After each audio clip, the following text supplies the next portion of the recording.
ಕೇಂದ್ರ ಸರ್ಕಾರಿ ನೌಕರರೇ ಗಮನಿಸಿ, 8ನೇ ವೇತನ ಆಯೋಗದ ಮಹತ್ವದ ಅಪ್ಡೇಟ್. ಸಂಪೂರ್ಣ ಮಾಹಿತಿ ಇಲ್ಲಿದೆ.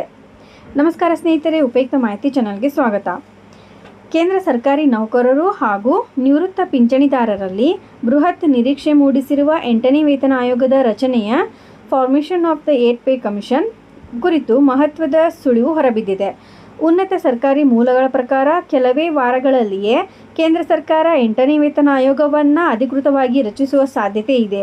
ಇದರಿಂದಾಗಿ ಸುಮಾರು 50 ಲಕ್ಷ ನೌಕರರು ಹಾಗೂ 65 ಲಕ್ಷ ಪಿಂಚಣಿದಾರರು ನೇರವಾಗಿ ಲಾಭ ಪಡೆಯಲಿದ್ದಾರೆ ಎಂಬ ನಿರೀಕ್ಷೆ ಇದೆ.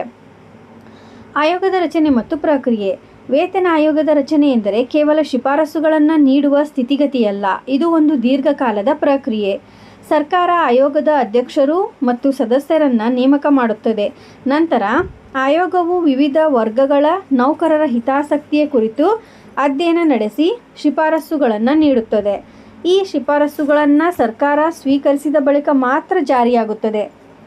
2026ಕ್ಕೆ ಬದಲಾಗಿ 2027 ಸರ್ಕಾರವು ಈ ವರ್ಷ ಜನವರಿಯಲ್ಲೇ ಆಯೋಗ ರಚನೆಗೆ ಪ್ರಾಥಮಿಕ ಅನುಮೋದನೆ ನೀಡಿದ್ದರೂ ಅದರ ಶಿಫಾರಸುಗಳ ಜಾರಿಗೆ ಬರುವುದಕ್ಕೆ ಹೆಚ್ಚು ತಡವಾಗುವ ಸಾಧ್ಯತೆ ಇದೆ.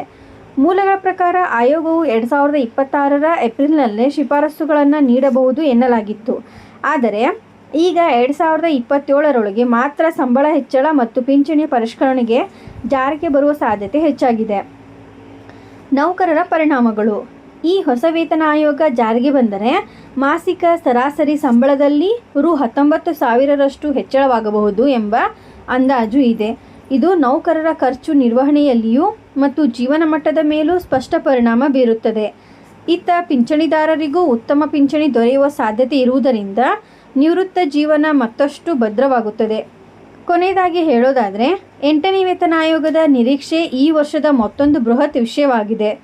ದೇಶದ ಲಕ್ಷಾಂತರ ಸರ್ಕಾರಿ ನೌಕರರು ಮತ್ತು ಪಿಂಚಣಿದಾರರು ಇದನ್ನು ಭರವಸೆಯೊಂದಿಗೆ ನಿರೀಕ್ಷಿಸುತ್ತಿದ್ದಾರೆ. ಸರ್ಕಾರದಿಂದ ಅಧಿಕೃತ ಘೋಷಣೆ ಹೊರಬರುತ್ತಿದ್ದಂತೆ ಈ ಪ್ರಕ್ರಿಯೆಗೆ ಮತ್ತಷ್ಟು ವೇಗ ಸಿಗುವ ನಿರೀಕ್ಷೆ ಇದೆ. ಆದರೂ ಜಾರಿಗೆ ಬರುವ ಅವಧಿ ಮಾತ್ರ ತಮ್ಮ ಜೊತೆಗೆ ಸವಾಲು ಎಸೆಯಲಿದೆ. ಇದೇ ರೀತಿ ಮಾಹಿತಿಗಾಗಿ ನಮ್ಮ ಚಾನಲನ್ನು ಸಬ್ಸ್ಕ್ರೈಬ್ ಆಗಿ ಮತ್ತು ಶೇರ್ ಮಾಡಿ. ಧನ್ಯವಾದಗಳು.